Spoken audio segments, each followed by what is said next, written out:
Nililinis ng isang dalaga ang sapatos ng isang matandang babae nang mapansin niya ang mga diamante na nakatago sa loob. Tahimik niyang ibinalik ang mga ito. Tinanong siya ng babae, "Ano nangyari? Malinis na ba?" Sumagot ang dalaga, "Opo."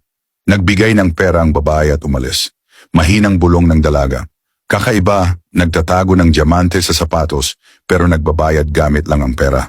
Makalipas ang ilang hakbang, sinilip ng babae ang kanyang sapatos at nakita pa rin doon ang mga diamante. Agad niyang inutusan ang kanyang gwardya. "Dalhin mo rito ang dalagang iyon." Nilapitan siya ng gwardya. "Sumama ka sa akin." At sa pilitang isinakay siya sa kotse. Nandoon ang matandang babae. "Sumakay ka," sabi nito. Nagulat ang dalaga. "Bakit? Ano po ang kailangan ninyo?" Sagot ng babae, "Kailangan kitang makausap." Umupo ang dalaga at dinala siya ng babae sa kanilang mansyon. "Ang ganda ng bahay ninyo. Siguro napakayaman niyo po. Pero bakit ninyo ako dinala rito?" Sabi ng babae, "Umupo ka, ipapaliwanag ko." Dagdag ng gwardya, "Siya ang pinakasikat na babae sa lungsod at may malawak na negosyo." Tumango ang dalaga. "Hinala ko na po iyon nang makita kong may diamante sa sapatos ninyo." Bigla na lang nahilo ang matandang babae at nawala ng malay. Nabigla ang dalagang naglilinis ng sapatos at sumigaw, "Tulong! Nawalan siya ng malay." Walang dumating, kaya siya na mismo ang nagdala nito sa ospital. Sa nurse sabi niya, bigla po siyang bumagsak habang naglalakad. "Pakiusap, tulungan niyo po siya." Sabi ng nurse, "Mukhang mababa ang blood pressure o may iba pang karamdaman." "Sige, titingnan natin." Maya-maya kinausap ng gwardya ang babae. "Ito po ang dalagang nagligtas ng buhay ninyo. Nakita ko sa CCE." Sabi ng babae, "Nakakapanibago. Mahirap lang siya, ngunit sa halip na nakawin ang diamante ko, tinulungan pa niya ako." Dagdag pa niya, "Subukan natin siya." Sabi ng dalaga, "Kaya pala ninyo ginawa ito? Tumulong lang po ako dahil sa pagkatao, hindi dahil sa gantimpala." Ngumiti ang babae, "Alam kong mabuti ang puso mo." Sagot ng dalaga, "Kailangan niyo po ng tulong kaya tinulungan ko kayo. Wala nang iba." Sabi ng gwardya, "Niligtas mo ang buhay ng amo ko. Gusto kanyang gantimpalaan," ngunit sagot ng dalaga, "Hindi na po kailangan." Nagpilit ang babae, "Humiling ka. Ano man ang gusto mo, ibibigay ko." "Totoo po? Kahit ano?" Tanong ng dalaga.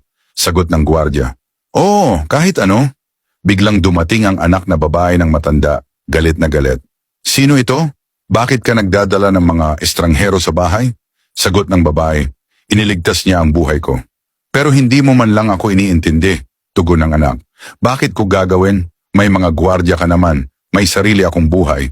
Maring sabi ng matanda, "Kung ganoon wala kang karapatang magtanong kung sino ang papasukin ko rito." Inabot ng gwardya ang ilang papeles. Sabi ng babae sa kanyang anak, "Nakasulat dito na pagkatapos kong mamatay, wala kang makukuhang mana. Ang anak na iniiwan ng magulang sa kanilang katandaan ay walang karapatan sa pamana." Sigaw ng anak, "Hindi mo pwedeng gawin ito." Dumating ang pulis at agad siyang inaresto. "Bakit ninyo ako inaaresto?" Sigaw niya. Sagot ng opisyal, "Dahil tinangka mong lasunin ang sarili mong ina. Sumama ka sa amin." Sa ospital sinabi ng nurse sa gwardya, "Nalason siya." "Anong klase ng lason?" Tanong ng gwardya. "Slow poison," sagot ng nurse. Galit na sinabi ng matanda sa anak, "Nakakahiya ka, dahil lang sa kayamanan, tinangka mong patayin ang sarili mong ina. Harapin mo na ngayon ang parusa." Dinala ng mga pulis ang anak palayo.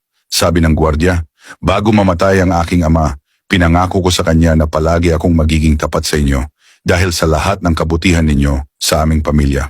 Ngumiti ang matanda, "Pareho ninyong iniligtas ang buhay ko. Mula ngayon, para ko na kayong sariling mga anak. Manatili kayo sa akin palagi." Nagpasalamat ng taus-puso ang dalaga at gwardya.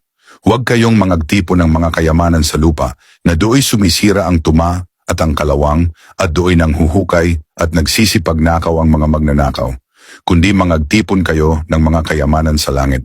Mateo chapter 6 verse 19 to 20. Kung na-inspire ka sa kwentong ito, huwag kalimutang i-like ang video, i-share sa mga kaibigan at mag-iwan ng comment sa baba. Maraming salamat sa panonood, naway naging aral ang kwentong ito.